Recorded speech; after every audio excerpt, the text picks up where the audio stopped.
Hello, students. Welcome back to economics class. We're doing chapter 4, money and credit. Now, last class we had seen some scenarios, and you all have seen how people take loans and how they do it in the rural sector, how they were taking credit, how they have to. If you remember, they used to. Some of them had to take uh, at 60% an annum, and it was really bad fees. Just to refresh a little bit, we'll look at the credit arrangement system. So let's say there are three scenarios here. The first scenario is a small farmer. This is all rural. Okay, we are talking about rural right now. So there's a small farmer. He borrows money from an agricultural trader, and the rate of interest is 36% per year. Now, the trader supplies farm inputs like seeds and fertilizers also. So, in addition to the interest and capital that the farmer has to pay, farmer will also have to sell his crops only and only to that particular trader. And the farmer will have to accept any price that the trader offers. So, the trader not only gets an interest for his loans, but he will also earn huge profits because he will sell these crops at a higher rate than what he's going to purchase them at. Now, second scenario over here, the farmer is borrowing money from a bank, and the rate of interest is 8.5% per year, which is quite less compared to 36% a year. Okay, now this loan can be paid anytime in the next 3 years, but the farmer is already in the plan to pay the loan as soon as he can harvest a part of the crop. Now the farmer will store the rest of the crop. One part he will sell and he will pay the loan. The rest of the part he's going to store it in cold storage, and he will sell when the price is higher. Okay, so the farmer can apply for a fresh loan from the bank against the cold storage receipt. We had spoken about this also. Lastly, there's an agricultural laborer. Laborer is someone who works in the fields, probably and mostly not his own. Okay, only then he's a laborer. He's borrowing money from her employer to meet the expenses of the sudden illness in her family. Somebody is suddenly ill and she needs money, so she's borrowing. The rate of interest is 60% per annum, and the laborer will have to pay her loan by working for the employer. The employer does not even treat the laborer well, and the employers are the only source of credit for the landless agricultural laborers. And why we spoke about this also, because there is some documents you must submit, some asset come collateral that you have to give to banks if you want loan. And since these people are landless, they have no collateral, so they cannot get loan from the bank. Now, so you can differentiate, you can categorize the sector of credit, informal and informal. And informal, we have banks and cooperatives. And in informal, we have money lenders, we have the agricultural traders, the ones who are giving input also, but they have a condition that the farmer can only and only sell the crop to them. And finally, we have the informal system of relatives and friends. Now, Reserve Bank of India. Have you heard of this? Of course, you have. Living in India, you have to know this. Yes? So, Reserve Bank of India, or RBI.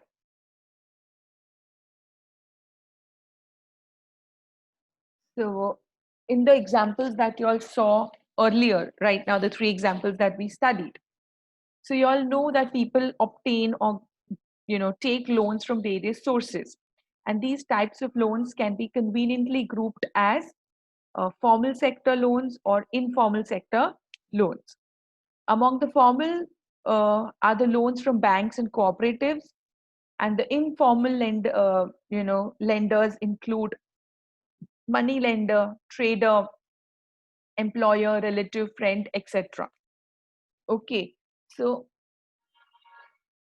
is more credit coming from the formal sector or is more credit coming from the informal sector? What do you think?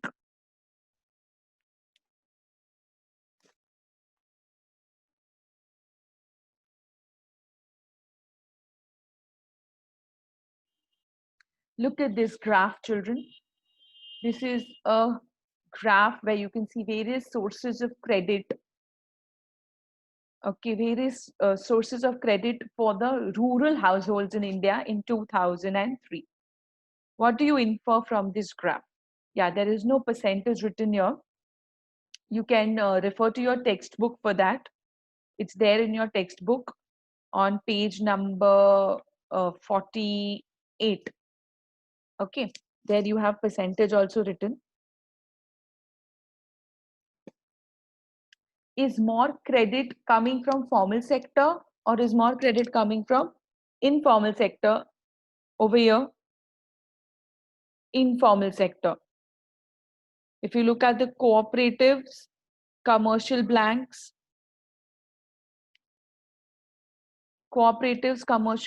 they will 25 plus 27%, so it will add up to around 52%. That is good, right? That's more than 50%. But you can see still 30% of them go to money lenders. Okay, now the Reserve Bank of India, it supervises the functioning of this. Sorry. Yes, the Reserve Bank of India, it supervises the functioning of formal sources of loan. Example, we have seen that banks, they maintain a minimum cash balance out of the deposits that they receive. Like I had told you all, 7% they keep. The RBI monitors that the banks actually maintain cash balance.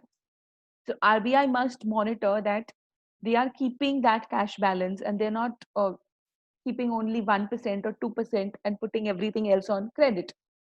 Okay, because that is exactly how they are earning.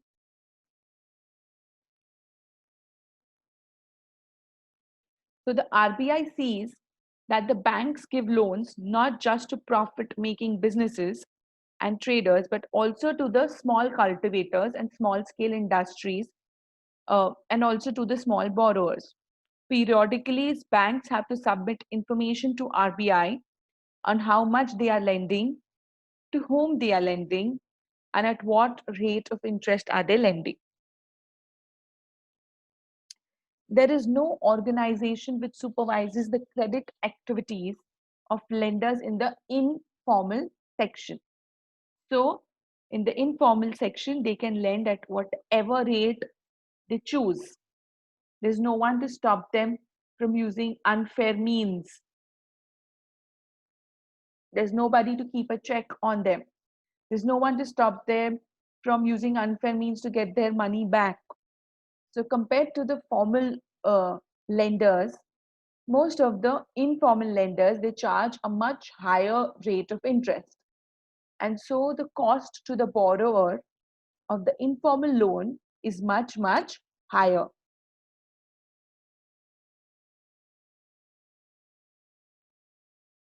Now, so if a farm laborer is borrowing from the bank, he's paying 8.5% a year. And if he's borrowing from a trader or a relative, someone, they will put whatever interest they want. So the example we saw was 36% a year. So what happens is, to the borrower, the cost has increased because he will have to, number one, pay back the principal amount plus 36% of it. So higher cost of borrowing means a larger part of his earnings will be used to repay the loan. So borrowers will have less income for themselves. Okay. In some cases, the rate of interest of borrowing becomes more than the actual amount that you have borrowed from the money lender also. For example, if the price was 60% interest rate if they are charging. Okay, let's say we took 5,000 rupees and sorry, we took 10,000 rupees and 60%. So I have to pay 6,000 rupees more. So I've borrowed 10,000, but I will have to pay 16,000. But if I forget, if I cannot pay it over 1 year, next year I will have to pay 12,000 rupees. So I have borrowed 10,000 plus I have to give back 12,000. So that is, I am actually paying back more than I borrowed. Yes. So in some cases, the high rate of interest of borrowing can also mean that the amount to be repaid is greater than the income of the borrower. The one who is borrowed, his income could be very less and he still has to pay a long, bigger amount. This will increase to increasing the debt. So over here, the example we can take can be of our house helps. Let's say he has borrowed in his village 10,000 rupees at 60% per annum. Obviously, he does not know or he does not have the correct credits or the correct collateral to go to the bank. And his income at your house must be anything around 7,000 to 10,000 rupees. Correct. Now, he can't give the full money to the person, and if he does fails to pay it 1 year, next year it's going to increase double, then again double. So if he is earning only, let's say, 4 5,000 rupees, but he has to pay 10,000 rupees, so this is an example where the borrower has to pay back more than he's earning, number one. Number two, because he will definitely fail to pay back, his debt will keep increasing. And this entire thing is called as debt trap. That means it becomes a trap in such a way that the debt will just keep on increasing and you just can't repay it back. And then, how much ever you earn goes in repaying the debt itself. Also, people who might wish to start an enterprise by borrowing may not do so because of the higher rate of interest of borrowing the money. So for all these reasons, okay, banks and cooperative societies, they need to lend more money. So finally, what is the role of RBI? Issuing currency note. He's a banker to the government. He's a banker's bank. He's also a supervisor. He looks into the monetary regulation and management. The exchange management, it is an exchange of management and control, and it has a collection of data and publication. Okay. Next, let's meet the governor of RBI today. It is Mr. Shakti Kanta Das. He is the current governor of RBI. We spoke about the informal sector also, where there is no supervision, and they are allowed to use what they can charge any rate of interest, and they can use unfair means to retain their money, and how it affects the borrower. And because of this, lots of people don't borrow money in the rural sector to set up business, even if they have good business ideas. Okay, so hence the banks and cooperatives, because of this annual, we spoke about debt trap. Okay, it is a situation where a person takes a loan, and due to unavoidable circumstances he's not able to repay his loan, and now he faces a situation that he has to take a tough decision: borrow a fresh loan or sell some part of his property to repay an earlier loan. So this is a debt trap. There's also something called as a chit fund, okay, which is a fund which is set up for collection of small savings of people who earn on daily basis, like a chai wala or a pan wala. So what these people do is they can save rupees 10 or rupees 100 every day. It's a daily basis, and they deposit it in a fund. And the money collected is invested in the shares or debentures of companies or in government bond. And the return they earn of these investment is paid back to the investors after deducting the administrative charges of managing the fund. So what happens is all these people, the the chai wala, the pan wala, all of them, they earn, uh, you know, they they they earn on an everyday basis. So what they do is they decide an amount and they save it every day in a particular fund in a bank, or probably there is some person who's collecting this money.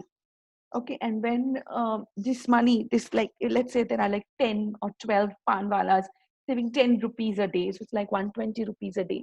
So when this amount becomes a little substantial, they invest this money either in shares or debentures, or they, in government bonds. And when they invest this money, they get some return in the money back.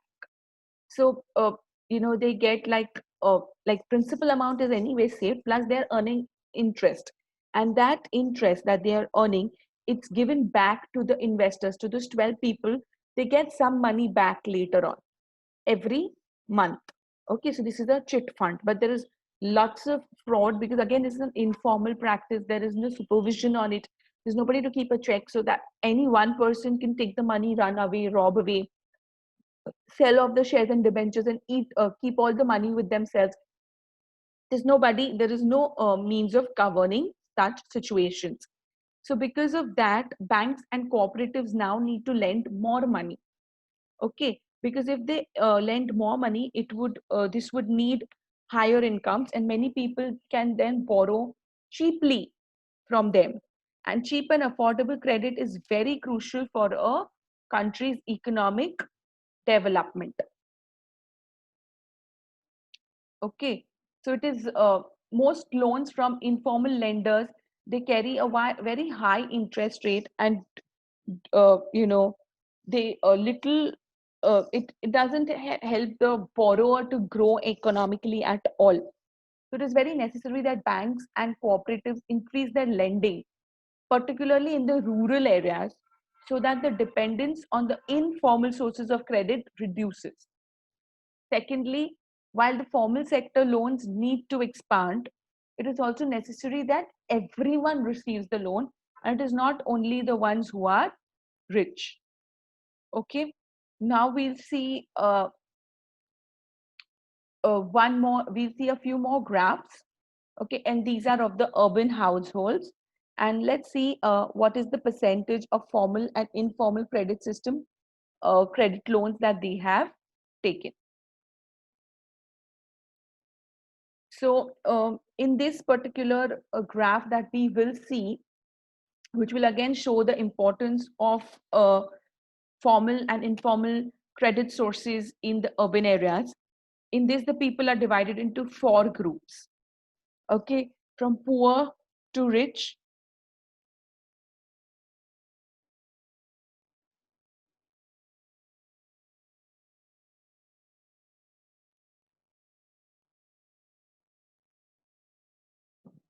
Yeah. So percentage loans from the formal sector for the poor household is 15%, whereas for the whereas the poor people take 85% is from the informal sector. So you can see that 85% of the loans taken by poor households in the urban area are from informal sources. And when you compare this with the rich urban households, you will see that only 10% of their loans are from informal sources, while 90% are from formal sources. A similar pattern is also found in the rural areas. The rich households are availing cheap credit from formal lenders, whereas the poor households, they have to pay a heavy price for borrowing. Okay, these are households with very few assets, and you will see that over here, 47% are borrowing from the formal sector, and 53% are borrowing from the informal sector. And then if you look at the well-off households, you will notice that 28% are borrowing from the informal sector, whereas 72% borrow from the formal sector. So all this, what did you notice in all these graphs? Firstly, that the formal sector still meets only half of the total credit needs of the rural people. We saw the first graph over there, this one. Next, the remaining people, the remaining credit needs are met from the informal sources in the rural sector. And most of these informal people, they have informal lenders, they charge a very high rate of interest, and it does not increase the income of the borrowers.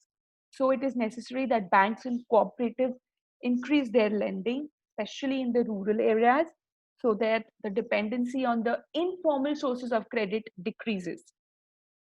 And also, like we saw in the urban area, the rich households were borrowing more from the formal areas compared to poor. So we should also make sure that while the formal sector is increasing and expanding its loans, it is also we also need to ensure that everyone is receiving these loans, and not only the richer households who receive formal credit. Okay, so it is important that the formal credit is distributed equally so that the poor can also benefit from these cheaper loans. Now,